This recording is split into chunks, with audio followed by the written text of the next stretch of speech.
The last thing the men behind the curtain want is a conscious, informed public capable of critical thinking, which is why a continually fraudulent zeitgeist is output via religion, the mass media, and the educational system. They seek to keep you in a distracted, naive bubble, and they are doing a damn good job of it.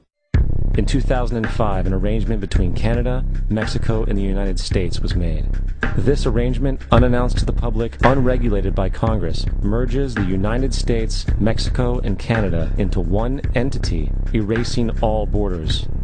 It's called the North American Union, and you might want to ask yourself why you've never heard of this. In fact, there is only one mainstream reporter who has actually heard of and has had the courage to cover this issue. The Bush administration's open borders policy and its decision to ignore the enforcement of this country's immigration laws is part of a broader agenda. President Bush signed a formal agreement that will end the United States as we know it, and he took the step without approval from either the U.S. Congress or the people of the United States. It's a deal that few have even heard of. It's being done again by very few people at the very top on behalf of the investment class, but the working class of people, political officials across our country, from communities, from cities and so forth, they don't know anything about this. This isn't some trade agreement. It is a total removal of sovereignty from these countries, which will also result in a completely new currency called the Amero. Fall. Apart from that, I think one thing people who are dollar-based need to focus on is the Amero. That's the one thing that nobody's talking about that I think is going to have a big impact on everybody's life in Canada, the U.S., and Mexico. The Amero is the proposed new currency for the North American community, which is being developed right now between Canada, the U.S., and Mexico to make a borderless community, much like the EU, and the dollar, Canadian dollar, U.S. dollar, and the Mexican peso replaced by the Amero. By default of this agreement, the American Constitution will eventually be obsolete. You would think that a situation like this would be on the cover of every major newspaper. That is until you realize that the people who are behind this movement are the same people behind the mainstream media, and you are not told what you're not supposed to know. The North American Union is the same concept as the European Union, the African Union, and the soon-to-be Asian Union, and the same people are behind all of them. And, when the time is right, the North American Union, the European Union, the African Union, and the Asian Union will be merged together, forming the final stages of a plan these men have been working on for over 60 years.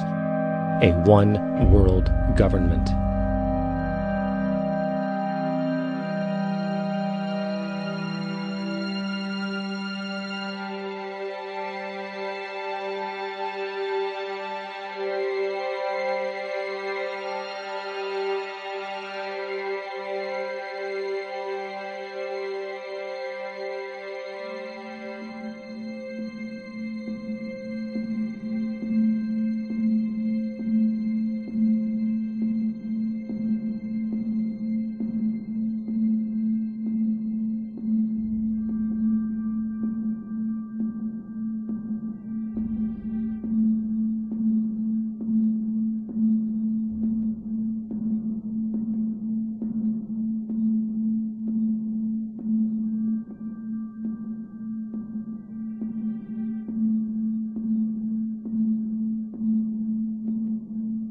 One bank, one army, one center of power.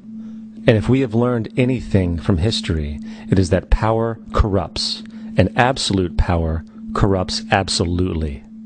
This is Aaron Russo, a filmmaker and former politician. To his left is Nicholas Rockefeller of the infamous Rockefeller banking and business dynasty. After maintaining a close friendship with Nicholas Rockefeller, Aaron eventually ended the relationship, appalled by what he had learned about the Rockefellers and their ambitions. I got a call one day from an attorney woman I knew, and she said, "Would you like to meet one of the Rockefellers?" I said, "Sure, I'd love to." And we became friends, and he began to divulge a lot of things to me. So he said to me one night, he said that there's going to be an event there, and out of that event, you're going to see we're going to go into Afghanistan, so we can run pipelines from the Caspian Sea. We're going to go into Iraq to take the oil and establish a base in the Middle East, and we're going to go into Venezuela and try and get rid of Chavez. And the first two they've accomplished. Chavez they didn't accomplish. And he said you're going to see guys going into caves looking for